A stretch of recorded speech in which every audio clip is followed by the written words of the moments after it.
இன்றைக்குரிய தலைப்பு செய்தி என்னவென்றால், ஆசீர்வதிப்பேன் என்று தேவன் சொல்கிறார். தேவன் ஒவ்வொரு நாளும் நம்மை ஆசீர்வதித்து கொண்டுதான் இருக்கிறார். நாம் உயிரோடு இருப்பதே தேவனுடைய ஆசீர்வாதம். நாம் வியாதி இல்லாமல் இருப்பதே ஒரு தேவனுடைய ஆசீர்வாதம். நாம் சந்தோஷமாய் இருப்பதே தேவனுடைய ஆசீர்வாதம். நாம் சமாதானமாய் இருப்பதே தேவனுடைய ஆசீர்வாதம்.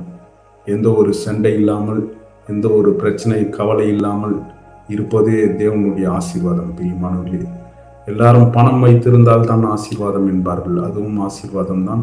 பட் எது உண்மையான ஆசீர்வாதம் என்றால், தேவனுடைய சந்தோஷம், சமாதானம், அன்பு நமக்குள்ள அதிகமாக இருக்குமானால் தேவன் பரிபூர்ண ஆசீர்வாதத்தை ஆவியில பார்க்கிற காரியங்கள் இயற்கையாய் நம்மிடத்தில் கொண்டு வந்து சேர்க்க தேவன் உண்மையுள்ளவராயிருக்கிறார்.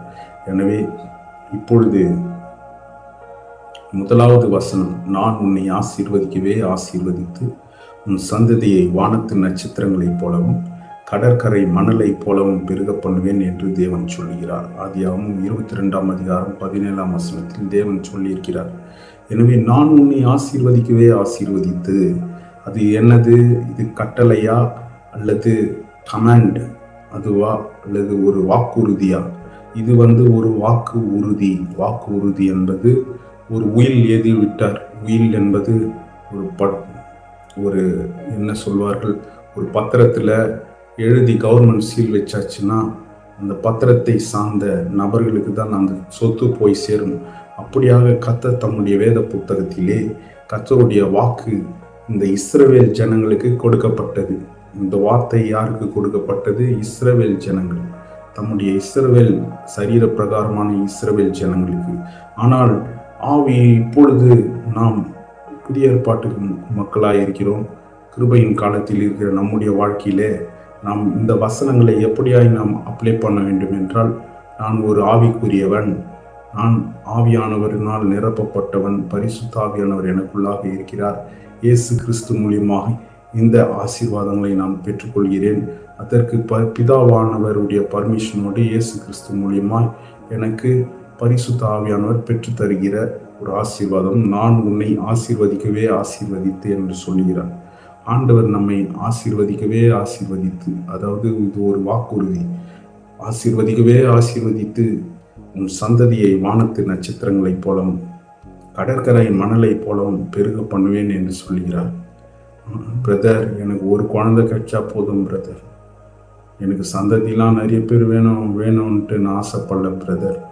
ஒரே ஒரு குழந்தை, ஒரே ஒரு கர்ப்ப கனி கிடைத்தால் போதும் என்று இருக்கிறவர்கள், கர்த்தர் நிச்சயமாக இந்த வசனத்தினால உங்களுடைய ஆவிக்குரிய இஸ்ரவேலராய் காணப்படுகிற உங்களுடைய வாழ்க்கையில கர்த்தர் இந்த சந்ததியை வானத்து நட்சத்திரங்கள் போலவும் கடற்கரை மணலை போலவும் பெருக பண்ணுவேன் என்று சொல்கிறார்.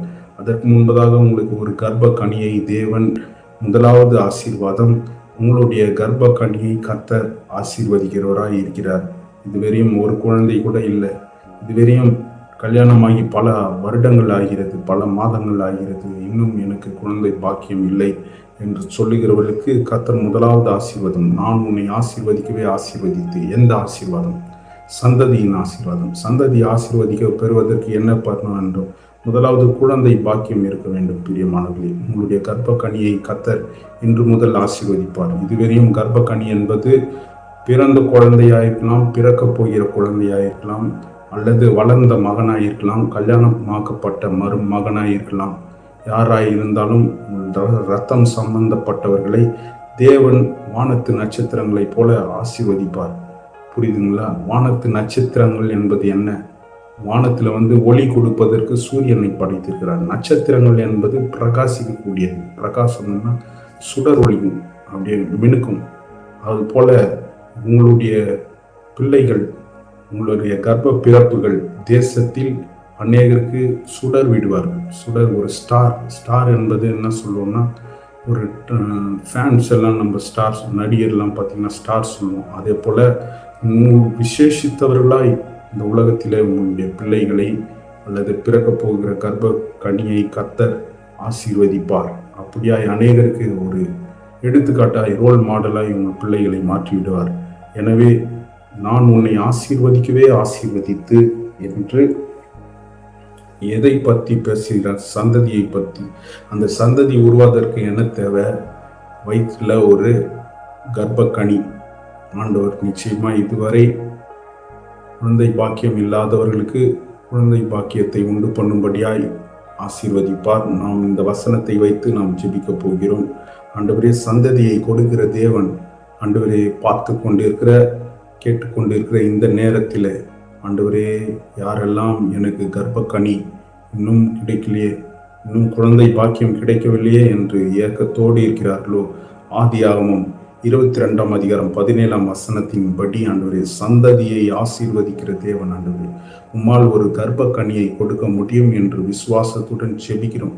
இதுவரை ஆண்டவரே, கல்யாணமாகி குழந்தை பாக்கியம் இல்லாதவர்களுக்கு கர்த்தர் குழந்தை பாக்கியத்தை ஏற்படுத்துகிறார். இயேசு நாமத்தினால் ஜெபிக்கிறோம். நீர் அப்படியே செய்வோர்க்காக உமக்கு நன்றி. 2வது வசனம், உன்னை ஆசீர்வதித்து உன் பேரை பெருமைப்படுத்துவேன், நீ ஆசீர்வாதமாய் இருப்பாய். உன்னை ஆசீர்வதிக்கிறவர்களை ஆசீர்வதிப்பேன், உன்னை சபிக்கிறவனை சபிப்பேன். பூமியில் உள்ள வம்சங்கள் எல்லாம் உனக்குள் ஆசீர்வதிக்கப்படும். புரியுதுங்களா? உன்னை ஆசீர்வதித்து உன் பேரை பெருமைப்படுத்துவேன். அதாவது நீங்கள் எப்பேற்பட்ட தாழ்மை நிலையில் இருக்கலாம் பிரியமானவர்களே, நீங்கள் எப்பேற்பட்ட, அதாவது ஒரு அடிமைத்தனத்தில் இருக்கலாம், ஒரு முன்னேற்றமே இல்லையே, வருடங்கள் புரண்டு போகிறது ஆனால் வாழ்க்கையில் முன்னேற விடவில்லை, வருடங்கள் கடந்து போகிறது ஆனால் வேலை, சரியான வேலை இல்லை, சரியான ஒரு ப்ரொமோஷன் இல்லை, எனக்கு மட்டும் ப்ரொமோஷன் கொடுக்க மாட்டேன்றாங்க, மற்ற எல்லாருக்கும் கொடுக்குறாங்க என்ற நிலைமையில் நீங்கள் காணப்படுகிறீர்களா? உங்களுடைய பேரை பெருமைப்படுத்துகிற தேவன் ஒருவர் இருக்கிறார். உங்களால் உங்களுடைய பெயரை பெருமைப்படுத்திக் கொள்ள முடியாது. ஆனால் நீங்கள் கர்த்தரிடத்தில் தாழ்மையாயிருந்து ஜெபிப்பீர்கள் என்றால் கர்த்தராகிய தேவன் உங்களுடைய பெயரை உயர்த்த வல்லமையுள்ளவராயிருக்கிறார், பெருமைப்படுத்த வல்லமையுள்ளவராயிருக்கிறார். எங்கெல்லாம் வெட்கப்பட்டீர்களோ அங்கு வெட்கம் படாதபடி கர்த்தர் உங்களை பெருமைப்படுத்த வல்லவராயிருக்கிறார். அடுத்தபடியாக, நீ ஆசீர்வாதமாயிருப்பாய், உன் ஆசீர்வதிக்கிறவர்களை ஆசீர்வதிப்பேன், உன்னை சபிக்கிறவனை சபிப்பேன். பூமியில் உள்ள வம்சங்கள் எல்லாம் உனக்குள் ஆசீர்வதிக்கப்படும். இதுதான் 2வது வார்த்தை. முதலாவது கர்ப்பக்கனியை ஆசீர்வதிக்கிற தேவன், 2வதாக உனக்குள் ஆசீர்வதிக்கப்படும். உன் மூலமாக பூமியில் வம்சங்கள் என்பது ஒரு நபர். இப்போ வரக்குமார் இருக்கிறேன், ராஜன் இருக்கிறார், மோசஸ் அப்படி இருக்காங்க. இப்போ வரக்குமாருடைய வம்சங்கள், என்னுடைய தலைமையின் கீழ் பிறந்த பிள்ளைகள், பேரப்பிள்ளைகள், அப்படி அதே மாதிரி மோசஸ் ஐயாவுடைய பிள்ளைகள், பேரப்பிள்ளைகள், அப்படி அதெல்லாம் ஒரு வம்சம். அப்போ வரக்குமாருடைய வம்சம், மோசஸ் ஐயாவுடைய வம்சம், ராஜன் பிரதருடைய வம்சம். ஆண்டவர் என்ன பண்றாருன்னா, ஆசீர்வதிப்பேன் என்று சொல்கிறார். அப்போ நம்முடைய வம்சங்கள் ஆசீர்வதிக்கப்பட வேண்டும் என்றால் அந்த வம்சத்திற்கு முதன்மையான இருக்கிற நபர், அவர் தேவனை தேடிதான் ஆக வேண்டும், கருத்தாய் தேடியாக வேண்டும், ஜெபிக்க வேண்டும், கர்த்தருடைய வார்த்தைக்கு செவி கொடுக்க வேண்டும்.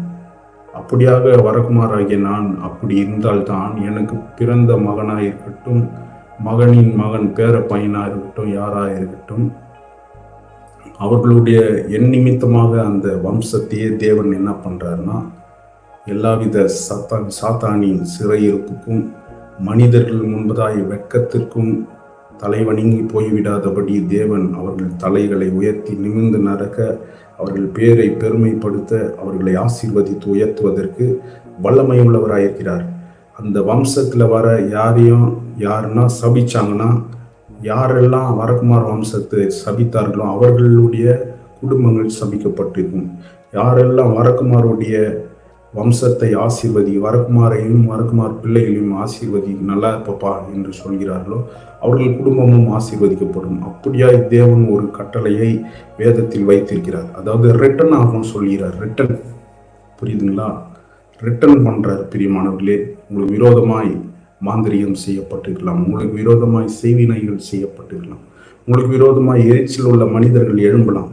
அது எல்லாமே ரிட்டன் ஆகும். அதுதான் இந்த வசனம், ரிட்டன். அதாவது உன்னை ஆசீர்வதிக்கிறவரை ஆசீர்வதிப்பேன், ரிட்டன் ஆயிடுச்சு.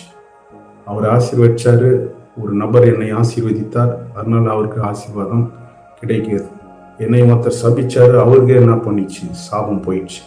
அதே மாதிரி தான் இந்த வசனங்களையும் நாம் தியானிக்க வேண்டும். ஏன் தியானிக்கிறோம்னா, இந்த வசனத்தில் என்ன குறிப்பிடப்பட்டுள்ளதுன்னு, பூமியில் உள்ள வம்சங்கள் எல்லாம், இந்த பூமியில் இருக்கிற வம்சம் எல்லாம் உனக்குள் ஆசீர்வதிக்கப்படும். எனக்குள்ளாக. அப்போ நான் நல்லா இருந்தேன்னா என்னுடைய வம்சத்தில் வர என் ரத்தம் சம்பந்தப்பட்டவர்கள் எல்லாருமே பரிசுத்தமாய் வாழ தங்களை அர்ப்பணிப்பார்கள். அதே போல தேவனை தேடுவார்கள். அவர்களுக்கு விரோதமாய் பிசாசு என்ன பிளான் போட்டாலும், என்ன குழி வெட்டினாலும் பிசாசு தான் விழுவான். பிசாசின் மகன்கள் மனிதர்கள் தான் விழுவார்கள். எனவே தேவன் இப்படிப்பட்ட ஒரு நல்ல ஆசீர்வாதத்தை தேவன் நமக்கு கொடுத்ததற்காய் ஸ்தோத்திரிப்போம். எனவே இதுவரை நான் தேவனுக்கு பிரியமில்லாத வழியில் நடந்தேன். அதனால என்னுடைய பிள்ளைகள் பாதிக்கப்பட்டிருக்கிறார்கள், என்னுடைய மனைவி பாதிக்கப்பட்டிருக்கிறாங்க. நான் கர்த்தரை தேடாததால என்னுடைய மகன் இன்று குடித்து கொண்டிருக்கிறான். என்னுடைய பேர பிள்ளைகள் எல்லாம் தவறான வழியில் போய் கொண்டிருக்கிறார்கள் என்று நீங்கள் மனதில் உறுத்தப்பட்டால், இந்த வசனத்தின்படி தேவன் உங்கள் பிள்ளைகளின் பெயரை பெருமைப்படுத்துவார். தேவன் உங்களுடைய குடும்பத்தை ஆசீர்வதிப்பார் என்று நாம் ஜெபிக்க போகிறோம். பிதாவாகி தேவனே, குமாரனாகிய இயேசு கிறிஸ்து, பரிசுத்த ஆவியானவரே, அப்பா, இப்பொழுதும் ஆண்டவரே, நிமித்தமாக வம்சங்கள் எல்லாம் ஆசீர்வதிக்கப்பட்டிருக்கும் என்று சொன்னீர். ஆண்டவரே ஸ்தோத்திரம். ஆண்டவரே, யாரெல்லாம் தங்களை உம்முடைய பாதத்தில் ஒப்பு கொடுக்கிறார்களோ, இன்று முதல் நான் ஜெபிப்பேன். இன்று முதல் நான் கர்த்தரை தேடுகிறவனாய் இருப்பேன். இன்று முதல் நான் தேவனுக்கு பிரியமாய் வாழ்வேன் என்று யாரெல்லாம் அர்ப்பணிக்கிறார்களோ, அப்படிப்பட்டவர்களுடைய வாழ்க்கையில இருக்கிறதான எல்லா காரியங்களையும் ஆண்டவர், வம்சத்தின் பிள்ளைகளையும் ஆசீர்வதியும் ஆண்டவர். கீழ்ப்படியாத பிள்ளைகள் கீழ்ப்படியட்டும் ஆண்டவரே. சபைக்கு வராத பிள்ளைகள் சபைக்கு போகட்டும், தேவனை ஆராதிக்கட்டும். ஜெபிக்க முடியாத பிள்ளைகள் ஜெபிக்க ஆரம்பிக்கட்டும். அவர்கள் வாழ்க்கையில் இருக்கிற இருள்கள் எல்லாம் அகன்று போவதாக என்று ஜெபிக்கிறேன் இயேசுவின் நாமத்தினாலே, ஆமென். அடுத்தபடியாக 3வது வசனம், நீ வருகையிலும் ஆசீர்வதிக்கப்பட்டிருப்பாய், நீ போகையிலும் ஆசீர்வதிக்கப்பட்டிருப்பாய். உபாகமம் 28ஆம் அதிகாரம் 6ஆம் வசனத்தில் இந்த வார்த்தை கூறப்பட்டிருக்கிறது. நீ வருகையிலும் ஆசீர்வதிக்கப்பட்டிருப்பாய் என்பது, நீ வருகையிலும் ஆசீர்வதிக்கப்பட்டிருப்பாய் என்பது என்ன? நீ வருகையிலும், அதாவது நீங்க என்ன வெளியே போயிட்டு வரீங்க, வரும்பொழுது உங்கள் வீட்டில் இருக்கிற பையன் அல்லது மகள் என்ன பண்ணுவாங்கன்னா, அப்பா கையில் என்ன வாங்கிட்டு வராரு, ஏதாவது சாப்பிட்றதுக்கு வாங்கிட்டு வராரா என்று ஒரு ஆவலாய் உங்களுடைய வீட்டில் இருக்கிற பிள்ளைகள் எதிர்பார்ப்பார்கள். நீங்கள் எதுவும் வாங்கிட்டு வரலன்னா, என்ன டேடி எதுவுமே கையை வீசிட்டு வராரு, கையில் எதுவுமே இல்லை என்று உங்களுடைய பிள்ளைகள் சோகமாகி விடுவார்கள். ஆனால் நீங்கள் உங்கள் கையில் நல்ல ஸ்வீட் பாக்ஸ் அல்லது ஏதாவது ஒரு புதிய பொருள், அவர்களுக்கு பிடித்த பொருளை நீங்கள் வாங்கி வரும்பொழுது அவர்கள் சந்தோஷப்பட்டு கையில் இருப்பதை அவர்கள் வாங்கி டேடியை முத்தம் செய்வார்கள். அதே போல தான் நீங்கள் வரும்பொழுது, அதாவது எங்கே வரும்பொழுது, நீ வருகையிலும் ஆசீர்வதிக்கப்பட்டிருப்பாய். எங்கே வரும்பொழுது, ஒன்று உன் வீட்டில் நீ வரும்பொழுது நீ ஆசீர்வதிக்கப்பட்டிருப்பாய். நீ வீட்டுக்கு வரும்பொழுதே ஆசீர்வதிப்பார் தேவன். அல்லது உன் தேசத்திற்கு நீ திரும்பி வரும்போது உன்னை ஆசீர்வதிப்பார். அல்லது நீ சபைக்கு வரும்பொழுது தேவன் உன்னை ஆசீர்வதிப்பார். ஒரு மனிதன் போக வேண்டிய 3 இடங்கள் பிரியமானவர்களே. ஒன்று வீடு, ஒன்று சபை, தேவன் உன்னை ஆராதிக்கிற ஸ்தலம், அல்லது வெளி தேசம், அல்லது வேறு வேலை ஊழியங்கள். இப்படியாய் போகும் பொழுது எல்லா காரியத்திலும் தேவன் அவர்களை ஊழியத்துக்கு வேலைக்கு போகும் பொழுது அவர்களுக்கு நல்ல சுகபலன் தந்து ஆசீர்வதிக்கிறார்.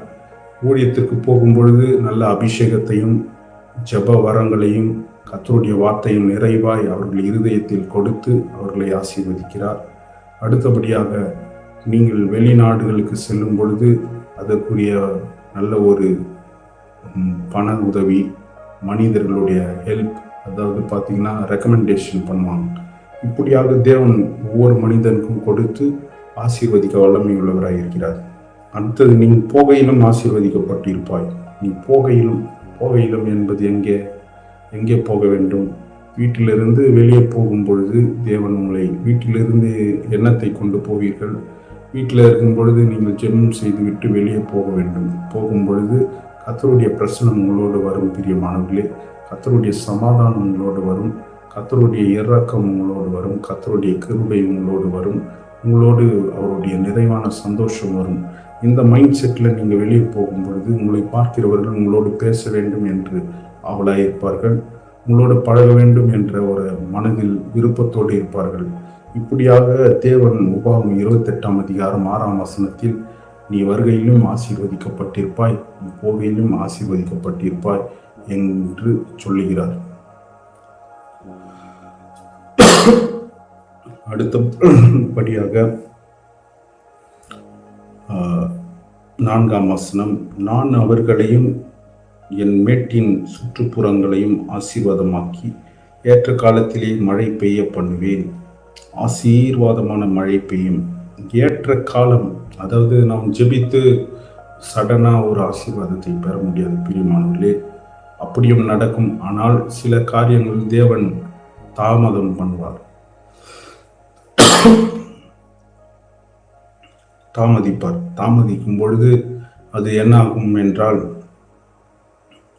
சில தாமதங்கள் நல்லது தான். அந்த தாமதத்தின் காலத்திலே நம்மளுக்குள்ள விசுவாசத்தை எழுப்பி கட்டுவார். அந்த தாமதத்தின் காலத்திலே மழை பெய்ய பண்ணுவார் பிரியமானவர்களே. நம் மீது என்ன மழை? ஆசீர்வாதமான மழை பெய்யும் என்று எசேக்கியேல் 36ஆம் அதிகாரம் 26ஆம் வசனம். ஏற்ற காலம் என்பது தேவன் விரும்பின காலத்தில் உங்களை ஆசீர்வதிப்பார். அதுவரை நான் என்ன செய்வதையா என்று கேட்கலாம். அதுவரை நீங்கள் ஜெபித்து கொண்டு தான் இருக்க வேண்டும், காத்து கொண்டு தான் இருக்க வேண்டும்.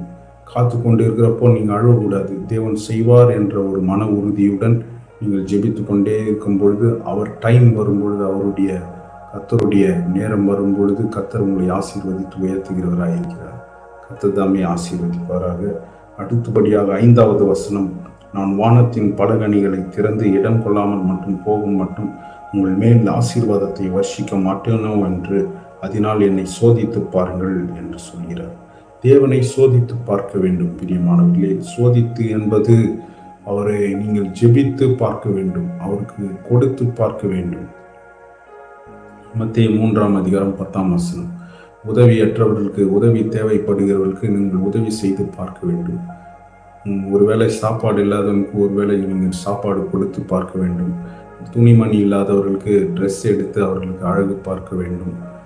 அதே போல உங்கள் சகோதரர், உங்களுக்கு கண்ணுக்கு தெரிந்தவர்கள், உங்களுடைய நண்பர்களுக்கு ஏதாவது பிரச்சனையில் இருப்பார்கள் என்றால் அவர்களுக்கு உதவி செய்வதெல்லாம் நீங்கள் சோதித்து பார்க்க வேண்டும். நீங்கள் இப்படியாய் நீங்கள் அவர்களை சோதித்து பார்க்கும் பொழுது கர்த்தர் நீங்கள் எதை கொடுத்து அவர்களை ஆசீர்வதிக்கிறீர்களோ அதை காட்டிலும் பல மடங்கு உங்களுக்கு கொடுத்து தேவன் உயர்த்துகிறவராக இருக்கிறார். அடுத்தபடியாக 6ஆம் வசனம், கர்த்தர் சீயோனிலிருந்து உன்னை ஆசீர்வதிப்பார் என்று.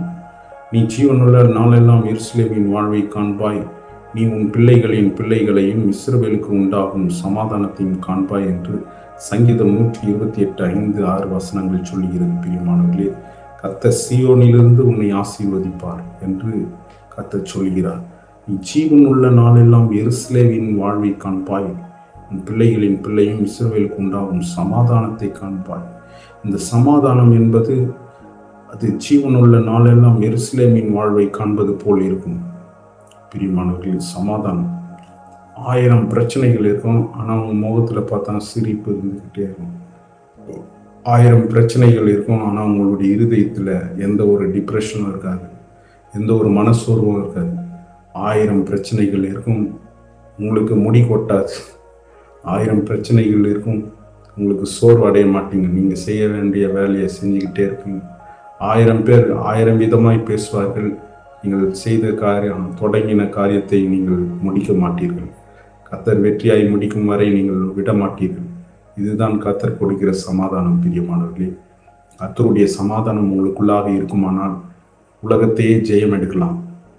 கர்த்தருடைய சமாதானம் உங்களுக்குள்ளாக இருக்குமானால் தேவைகள் எல்லாம் சந்திக்கப்படும். கர்த்தருடைய சமாதானம் உங்களுக்குள்ளாக இருக்குமானால் நீங்கள் எப்பேற்பட்ட சத்ருவின் வல்லமையும் ஜெயிப்பீர்கள். எனவே ஒரு மனிதனுக்கு மிகவும் தேவையானது, அவன் ஜீவனுள்ள நாளெல்லாம் எருசலேமின் வாழ்வை காண்பான்.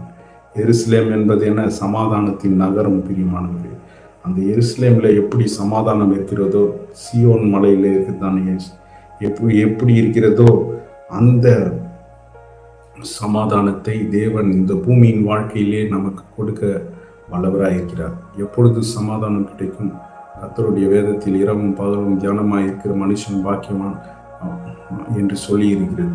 அப்படியா நம்முடைய சிந்தையை, நம்முடைய இருதயத்தை கர்த்தருடைய வார்த்தையினால் நிரப்பிக் கொண்டு அதை பற்றி பேசிக்கொண்டு அதை பற்றி மற்றவர்களுக்கு சொல்லி கொண்டு இருக்கும் பொழுது நம்முடைய வாழ்க்கை சமாதானத்தினால் கட்டப்படுகிறது. பிரியமானவர்களே, கர்த்தர் தாமே உங்களை ஆசீர்வதிப்பாராக. அடுத்தபடியாக 7ஆம் வசனம், இப்பொழுதும் உமது அடியானின் வீடு என்றென்றைக்கும் உமக்கு முன்பாக இருக்கும்படிக்கு அதை ஆசீர்வதித்தருளினீர். கர்த்தராகிய தேவரீர் அதை ஆசீர்வதித்தபடினால் அது என்றென்றைக்கும் ஆசீர்வதிக்கப்பட்டிருக்கும். 1 நாளாகவும் 17ஆம் அதிகாரம் 27ஆம் வசனம், அது என்றென்றைக்கும் ஆசீர்வதிக்கப்பட்டிருக்கும். கர்த்தராகிய தேவரீர் அதை ஆசீர்வதித்தபடியால் ஆண்டவர் நம்மை ஆசீர்வதிக்க வேண்டும். எதை ஆசீர்வதிக்க வேண்டும்? வீடு என்றைக்கும் உமக்கு முன்பாக இருக்கும்படி. அடியானின் வீடு. வீடு என்பது இந்த வீட்டை மட்டுமல்ல, வீடு என்பது இருதயத்தை குறிக்கிறது. இருதயம், ஆத்துமாவை குறிக்கிறது. உங்களுடைய ஆத்துமா தேவனுடைய ஆசீர்வாதத்தினால் நிரப்பப்பட்டு இருக்க வேண்டும். உங்களுடைய இருதயமாகிய வீடு இயேசுவின் வார்த்தையினால் கட்டப்பட்டிருக்க வேண்டும். உங்களுடைய இருதயமாகிய வீடு கர்த்தராகிய தேவரீர் அதை ஆசீர்வதிக்க வேண்டும். உங்கள் இருதயமாகிய வீடு அது என்றென்றைக்கும் ஆசீர்வதிக்கப்பட்டிருக்க வேண்டும்.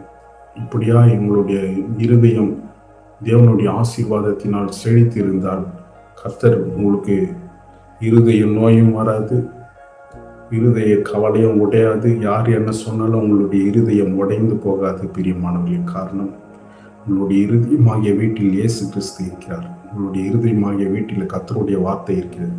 கர்த்தரை துதிக்கிற துதிகள் இருக்கிறது. ஸ்தோத்திர பலிகள் இருக்கிறது. அந்த வீட்டை யாரும் நசுக்கி போட முடியாது, யாரும் எதிர்த்து நிற்க முடியாது. பிரியமானவர்கள், கர்த்தர் உங்களுடைய இருதயமாகிய வீட்டை ஆசீர்வதிக்கிறார். 1 நாளாகவும் 17ஆம் அதிகாரம் 27ஆம் வசனம் சொல்லுகிறது. தேவரீர் உமது ஜனத்தை ரட்சித்து உமது சுதந்திரத்தை ஆசீர்வதியும், அவர்களை போஷித்து அவர்களை என்றென்றைக்கும் உயர்த்தி அருளும். தேவரீர் உமது ஜனத்தை ரட்சித்து என்ற பதம், தேவரீர் உமது ஜனத்தை ரட்சித்து. உமது ஜனம், அவருடைய ஜனம் என்று ஒரு சில கூட்ட மக்கள் இருக்கிறார்கள் இந்த பூமியில். அவருடைய ஜனத்தை ஆண்டவர் எப்பொழுதும் ரட்சித்து கொண்டே இருப்பார். ரட்சிப்பு என்பது கடந்த கால ரட்சிப்பு மட்டும் அது போதாது. பரலோகம் போக தினந்தோறும் ரட்சிக்கப்பட வேண்டும். அதே போல ஆண்டவர் வருகும் வரை அல்லது நம்முடைய வாழ்க்கை மண்ணுக்கு திரும்பும் வரை நாம் ரட்சிக்கப்பட்டு கொண்டே தான் இருக்க வேண்டும். பிரியமானவர்களே, ஒவ்வொரு நாளும் உங்களுடைய மனதை பாவ எண்ணங்கள் தாக்கவில்லையா? அல்லது உங்களுடைய சரீரத்துக்குள்ளாக தேவையில்லாத வியாதிகள் வரவில்லையா? எனவே ஒவ்வொரு நாளும் நம்மை சுத்திகரித்துக் கொள்ள வேண்டும். இயேசுவின் இரத்தத்தினால் நம்மை சுத்திகரித்துக் கொள்ள வேண்டும். ஒவ்வொரு நாளும் பாவ மன்னிப்பை தேவனிடத்தில் கேட்டு நம்மை பரிசுத்தப்படுத்திக் கொள்ள வேண்டும். அதுதான் ரட்சிப்பு. இப்படியாய் நாம் செய்வதனால் தேவன் சொல்கிறார், இது என்னுடைய ஜனம் என்று. அந்த ஜனத்திற்கு தேவன் என்ன தருகிறார் என்றால் சுதந்திர ஆசீர்வாதம். அடுத்தபடியாக அவர்களை போஷித்து, அடுத்தபடியாக என்றைக்கும் உயர்த்துகிறார். அவர்களுக்கு என்ன தருகிறார்? சுதந்திரத்தை தருகிறார். நம்பர் 1, அவர்களை தினந்தோறும் போஷிக்கிறார், தம்முடைய ஜனத்தை உயர்த்துகிறார். எனவே இந்த 3 காரியங்கள் பார்ப்பீர்கள் என்றால், ஆண்டவருக்குள்ளால் ரட்சிக்கப்பட்ட தேவனுடைய வார்த்தையினால் ரட்சிக்கப்பட வேண்டும், ஞான ஸ்நானத்தினால் அனுபவத்தினால் ரட்சிக்கப்பட வேண்டும், அடுத்தபடியாக ஆவியான தினந்தோறும் ரட்சிக்கப்பட வேண்டும். இப்படியாய் நாம் ரட்சிப்புக்கு முதலிடம் கொடுக்கும்போது தம்முடைய ஜனமாகிய இயேசுவின் பிதாவாகிய தேவனுடைய ஜனமாயிருக்கிற நம்முடைய வாழ்க்கையிலே கர்த்தர் அனைத்து ஆசீர்வாத சுதந்திரங்களும் தருகிறவராயும், அதே போல ஒவ்வொரு நாளும் நம்மை போஷித்து காப்பாற்றுகிறவராயும், மூன்றாவதாக நம்மை எல்லா இடங்களிலும் உயர்த்துகிறவராயும் தேவன் காணப்படுகிறார். எனவே இப்படியாய் சங்கீதம் 28:9 சொல்லுகிறது. பிரியமானவர்களே, 9வது வசனம், கர்த்தர் நம்மை நினைத்திருக்கிறார், அவர் ஆசீர்வதிப்பார். இஸ்ரவேல் குடும்பத்தாரை ஆசீர்வதிப்பார், அவர் ஆரோன் குடும்பத்தாரை ஆசீர்வதிப்பார். சங்கீதம் 115ஆம் அதிகாரம் 12ஆம் வசனம், கர்த்தர் நம்மை நினைத்திருக்கிறார். ஆம் பிரியமானவர்களே, கர்த்தர் நம்மை நினைத்திருக்கிறார். ஆண்டவர் எப்பொழுதும் என் நினைவாய் இருக்கிறார் என்று நீங்கள் வாழ்ந்து பாருங்கள். அவர் நம் நினைவாய் தான் இருக்கிறார் என்று வாழ்ந்தும் போது அவர் நம்மை நிச்சயமாய் ஆசீர்வதிப்பார் என்கிற ஒரு நம்பிக்கை உங்களுக்கு வந்துவிடும். ஆண்டவர் என் நினைவாய்தான் இருக்கிறார் என்று நீங்கள் நினைக்கும் பொழுது அவர் உங்கள் குடும்பத்தாரை ஆசீர்வதிக்கிறார். ஆண்டவர் என் நினைவாய்தான் இருக்கிறார் என்று நீங்கள் நினைக்கும் பொழுது உங்களுடைய உறவினர், நண்பர் அல்லது சகோதரர் குடும்பத்தை ஆசீர்வதிக்கிறவராய் காணப்படுகிறார். அதுதான் இந்த வசனம் சொல்கிறது. கர்த்தர் நம்மை நினைத்திருக்கிறார் என்ற நினைவு உங்களுக்குள்ள இருக்கணும். கர்த்தர் என்னை பார்க்கிறார், கர்த்தர் என்னை ஒவ்வொரு நிமிடமும் நினைக்கிறார் என்ற உணர்வு உங்களுக்குள்ள இருக்கும் பொழுது முதல்ல உங்களை ஆசீர்வதிப்பார். முதல்ல யார் ஆசீர்வதிப்பார்னா, நான் தானே நினைக்கிறேன், அப்போ என்ன ஆசீர்வதிப்பார். இரண்டாவது, இஸ்ரவேல் குடும்பத்தாரை என்பது கர்த்தருடைய பிள்ளைகளை, அதாவது உங்களுடைய குடும்பத்தாரை ஆசீர்வதிப்பார். முதலாவது உங்களை ஆசீர்வதிப்பார், உங்கள் மூலியமாக உங்கள் குடும்பத்தை ஆசீர்வதிப்பார். உங்கள் குடும்பம் மட்டுமல்ல, உங்களுடைய தம்பி சகோதரன் ஆரோன் குடும்பத்தாரை போட்டிருக்கு. அப்போ இந்த வார்த்தை ஆரோன் குடும்பத்திற்கும் போய் செய்கிற. இஸ்ரவேல் யாக்கோபு குடும்பத்தையும் ஆசீர்வதிக்கிறார், அதே போல ஆரோன் குடும்பத்தையும் ஆசீர்வதிக்கிறார். மோசேயினுடைய தம்பி அண்ணன், புரியுதுங்களா? இப்படியாக தேவன் ஆசீர்வதித்து ஒவ்வொருவரையும் உயர்த்துகிறவராய் இருக்கிறார். பிரியமானவர்களே, அடுத்தபடியாக வசனம் சொல்லுகிறது, நம்முடைய கர்த்தராகிய இயேசு கிறிஸ்துவின் பிதாவாகிய தேவனுக்கு ஸ்தோத்திரம். அவர் கிறிஸ்துவுக்குள் உன்னதங்களிலே ஆவிக்குரிய சகல ஆசீர்வாதத்தினாலும் நம்மை ஆசீர்வதிக்கிறார். நம்முடைய கர்த்தராகிய இயேசு கிறிஸ்துவின் பிதாவாகிய தேவனுக்கு ஸ்தோத்திரம். ஆம் பிரியமானவர்களே, தேவனை ஸ்தோத்திரிக்கிறார்கள், இயேசுவை ஸ்தோத்திரிக்கிறார்கள். இப்படி ஸ்தோத்திரிக்கிறதால என்ன நடக்கிறதுனா, அவர் கிறிஸ்துவுக்குள் உன்னதங்களிலே ஆவிக்குரிய சகல ஆசீர்வாதத்தினாலும் நம்மை ஆசீர்வதிக்கிறார். உன்னதத்தில் எங்கிருந்து ஆசீர்வாதம் வருதுன்னா, பரலோகம், உன்னதத்திலிருந்து ஆவிக்குரிய ஆசீர்வாதம், பரலோகத்திலிருந்து நம்மளுக்கு ஆசீர்வாதம் பூமிக்கு இறங்கி அது இயற்கையாய் கன்வெர்ட் ஆகிது. இயற்கையில் தான் ஒரு பொருளை தொட முடியும். இப்போ நீங்கள் என்ன பண்ணுறீங்கன்னா, ஒரு வீடு கட்ட வேண்டும் என்று நீங்கள் ஜெபிக்கிறீர்கள். இந்த ஜெபம் எப்படி போகிறது? தேவதூதர்கள் எடுத்துக்கொண்டு செல்கிறார்கள். பரிசுத்த ஆவியானவர் நமக்குள்ளாய் இருந்து நம் மூலியமாய் ஜெபிக்கிறார். அந்த ஜெபத்தை தேவதூதர்கள் எடுத்துக்கொண்டு இயேசுவின் இடத்தில் செல்கிறார்கள். இயேசு அந்த விண்ணப்பத்தை படித்து பிதாவிடம் பர்மிஷன் கேட்கிறார். கேட்கும்பொழுது பிதாவானவர் கிராண்ட், ஓகே என் மகனுக்கு கொடுக்கலான்ட்டு டிக்கெட் கிராண்ட் பண்ணுறார். இயேசுவானவர் அதை பெற்று மறுபடியும் அந்த தூதர்கிட்ட எதை கொடுக்கிறார்னா, வீட்டை கொடுக்கிறார். வீடு அவங்க கண்ணுக்கு நம்ம கண்ணுக்கு தெரியாது. ஆனால் இயேசு அந்த வீடை இந்த மாடலில் இருக்கணும், இந்த டிசைனிங்கில் இருக்கணும்ன்ட்டு பிதா பண்ண டிசைன், பிதா கொடுத்த அந்த வீட்டை தேவதூதர்கிட்ட கொடுத்து அனுப்புகிறாரு. அது பூமிக்கு வரும்பொழுது என்னவாய் மாறி விடுகிறதுனா, நாம் கண்களால் பார்க்கக்கூடிய, கைகளால் தொடக்கூடிய ஒரு கட்டடமாய் அது அமைகிறது. இப்படியாக தான் பரலோகத்திலிருந்து கட்டவிழ்த்தால் ஒழிய நாம் பெற முடியாது பிரியமானவர்களே. அதற்காகத்தான் நாம் ஜெபித்து பரலோகத்தில் இருக்கிற பிதாவை, இயேசுவை நோக்கி நாம் ஜெபிக்கும் பொழுது பிதாவாகிய தேவன் நமக்கு அந்த காரியத்தை, அவருக்கு சித்தமானால் அந்த காரியம் இயேசுவின் மூலமாய் நமக்கு கிடைக்க இந்த பூமியில பெற்றுக்கொள்ளும்படியாக கிரியை செய்கிறார். இதுதான் அதன் அர்த்தம். எனவே அடுத்த வசனத்தை நாம் பார்ப்போம். நம்முடைய கர்த்தராகிய இயேசு கிறிஸ்துவின் பிதாவாகிய தேவனுக்கு ஸ்தோத்திரம். அவர் கிறிஸ்துவுக்குள் உன்னதங்களிலே ஆவிக்குரிய சகல விதமான ஆசீர்வாதத்தினாலும் நம்மை ஆசீர்வதித்து இருக்கிறார். எபேசியர் 1:3. எனவே சகலவிதமான ஆவிக்குரிய ஆசீர்வாதங்கள் நாம் பெற்றுக்கொள்ள வேண்டும் பிரியமானவர்களே. பூமிக்குரிய ஆசீர்வாதங்கள் ஆவிக்குரிய ஆசீர்வாதங்களிலிருந்து தான் வருகிறது. பூமிக்குரிய ஆசீர்வாதங்களால் உண்டாக முடியாது பிரியமானவர்களே. எந்த ஒரு நன்மையும் பரத்தின் ஜோதியாகிய பிதாவின் இடத்திலிருந்து தான் வருகிறது. அவர் கட்டவிழ்த்தால்தான் நமக்கு இந்த பூமியிலே நாம் கட்ட முடியும். எனவே நாம் ஏன் ஜெபிக்கிறோம்? பிதாவாகிய தேவன் நமக்கு ஒரு நன்மை செய்தால் அது பூமிக்கு வரும்.